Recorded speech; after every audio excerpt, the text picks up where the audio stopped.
ನಮಸ್ಕಾರ ಸ್ನೇಹಿತರೆ. ಭಾರತ ಮತ್ತು ಇಂಗ್ಲೆಂಡ್ ನಡುವಿನ ಮೂರನೇ ಟೆಸ್ಟ್ ಪಂದ್ಯ ಈಗ ರೋಚಕ ಹಂತಕ್ಕೆ ತಲುಪಿದ್ದು, ದಿನದ ಆಟದ ಅಂತ್ಯಕ್ಕೆ ಟೀಂ ಇಂಡಿಯಾ ಬ್ಯಾಟ್ಸ್ಮನ್ಗಳು ಅಕ್ಷರಶಃ ಅಬ್ಬರಿಸಿ ಬೊಬ್ಬೆರಿಯುವ ಮೂಲಕ ಇಂಗ್ಲೆಂಡ್ ಬೌಲಿಂಗ್ ದಾಳಿಯನ್ನು ಧೂಳಿಪಟ ಮಾಡಿದ್ದಾರೆ. ನಾಯಕ ರೋಹಿತ್ ಶರ್ಮಾ ಮತ್ತೆ ಸರ್ ರವೀಂದ್ರ ಜಡೇಜಾ ಅವರು ಭರ್ಜರಿ ಶತಕ ಸಿಡಿಸಿದ್ದರೆ, ಕೆಳ ಹಂತದಲ್ಲಿ ಬ್ಯಾಟಿಂಗ್ ಇಳಿದಿದ್ದ ಡೆಬ್ಯೂಟೆಂಟ್ ಸರ್ಫರಾಜ್ ಅವರು ಅದ್ಭುತ ಬ್ಯಾಟಿಂಗ್ ನಡೆಸುವ ಮೂಲಕ ಇಂಗ್ಲೆಂಡ್ ಬೌಲರ್ಸ್ ಗಳಿಗೆ ಅಕ್ಷರಶಃ ನರಕ ದರ್ಶನ ಮಾಡಿಸಿದ್ದಾರೆ.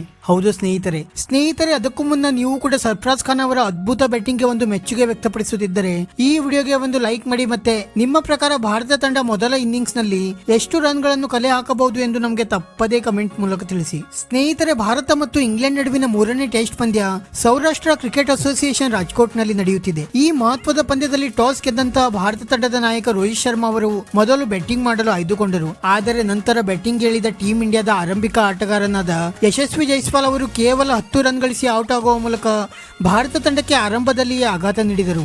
ನಂತರ ಬ್ಯಾಟಿಂಗ್ ಗೆ ಬಂದ ಶುಭ್ಮನ್ ಗಿಲ್ ಅವರು ಕೂಡ ಖಾತೆ ತೆರೆಯುವ ಮುಂಚೆಯೇ ಔಟ್ ಆದರೆ ಸ್ಫೋಟಕ ಬ್ಯಾಟ್ಸ್ಮನ್ ರಜತ್ ಪಟಿದಾರ್ ಅವರು ಕೂಡ ಕೇವಲ 5 ರನ್ ಗಳಿಸಿ ಪೆವಿಲಿಯನ್ ಸೇರಿಕೊಂಡರು. ಈ ಹಂತದಲ್ಲಿ ಭಾರತ ತಂಡ ಕೇವಲ 33 ರನ್ ಗಳಿಗೆ 3 ವಿಕೆಟ್ ಗಳನ್ನು ಕಳೆದುಕೊಂಡು ಅಕ್ಷರಶಃ ಸಂಕಷ್ಟದಲ್ಲಿ ಸಿಲುಕಿತ್ತು. ಆದರೆ ನಂತರ ಬ್ಯಾಟಿಂಗ್ ಗೆ ಬಂದ ರವೀಂದ್ರ ಜಡೇಜಾ ಮತ್ತೆ ನಾಯಕ ರೋಹಿತ್ ಶರ್ಮಾ ಅವರು ನಿಧಾನಗತಿಯಲ್ಲಿ ಬ್ಯಾಟಿಂಗ್ ನಡೆಸುವ ಮೂಲಕ ಇಂಗ್ಲೆಂಡ್ ಬೌಲಿಂಗ್ ದಾಳಿಯನ್ನು ಸಮರ್ಥವಾಗಿ ಎದುರಿಸಿದ ಈ ಇಬ್ಬರು ಕೂಡ ಸಂಕಷ್ಟದ ಪರಿಸ್ಥಿತಿಯಲ್ಲಿ ಅದ್ಭುತ ಬ್ಯಾಟಿಂಗ್ ನಡೆಸುವ ಮೂಲಕ ಭಾರತ ತಂಡವನ್ನು ಸಂಕಷ್ಟದಿಂದ ಪಾರು ಮಾಡಲು ಯಶಸ್ವಿಯಾದರು.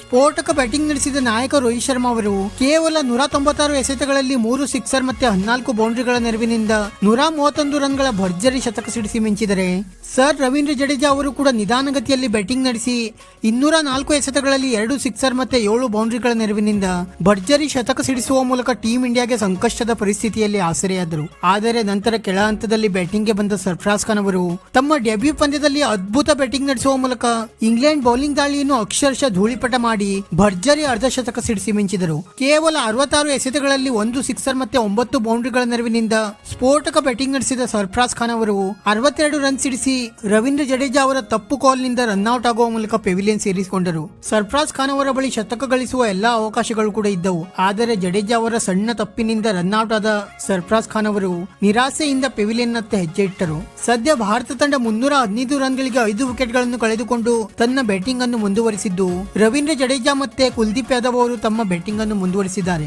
ಆದರೆ ಭಾರತ ತಂಡಕ್ಕೆ ಇನ್ನೂ ಕೂಡ ಬೃಹತ್ ಮೊತ್ತವನ್ನು ಗಳಿಸುವ ಅವಶ್ಯಕತೆ ಇದ್ದು, ರವೀಂದ್ರ ಜಡೇಜಾ ಅವರಿಗೆ ನಾಳೆ ಇದೇ ರೀತಿ ಬ್ಯಾಟಿಂಗ್ ಮುಂದುವರಿಸಿ ಬೃಹತ್ ಮೊತ್ತವನ್ನು ಕಲೆ ಹಾಕಬೇಕಾಗಿದೆ. ಸದ್ಯಕ್ಕಂತೂ ಭಾರತ ತಂಡ ಈ ಪಂದ್ಯದ ಮೇಲೆ ಹಿಡಿತವನ್ನು ಸಾಧಿಸಿದ್ದು, ನಾಳೆ ಟೀಂ ಇಂಡಿಯಾ ಬ್ಯಾಟ್ಸ್ಮನ್ಗಳು ಯಾವ ರೀತಿ ಬ್ಯಾಟಿಂಗ್ ನಡೆಸುತ್ತಾರೆ ಎಂದು ಕಾದು ನೋಡಬೇಕಾಗಿದೆ. ಸ್ನೇಹಿತರೆ, ನಿಮ್ಮ ಪ್ರಕಾರ ರವೀಂದ್ರ ಜಡೇಜಾ ಅವರು ತಮ್ಮ ಮೊದಲ ಇನ್ನಿಂಗ್ಸ್ ನಲ್ಲಿ ಎಷ್ಟು ರನ್ ಗಳನ್ನು ಕಲೆ ಹಾಕಬಹುದು ಎಂದು ನಮಗೆ ತಪ್ಪದೇ ಕಮೆಂಟ್ ಮೂಲಕ ತಿಳಿಸಿ. ವಿಡಿಯೋ ಇಷ್ಟ ಆಗಿದ್ದರೆ ಲೈಕ್ ಮಾಡಿ ಮತ್ತೆ ಚಾನೆಲ್ ಅನ್ನು ಸಬ್ಸ್ಕ್ರೈಬ್ ಮಾಡಲು ಮರೆಯಬೇಡಿ.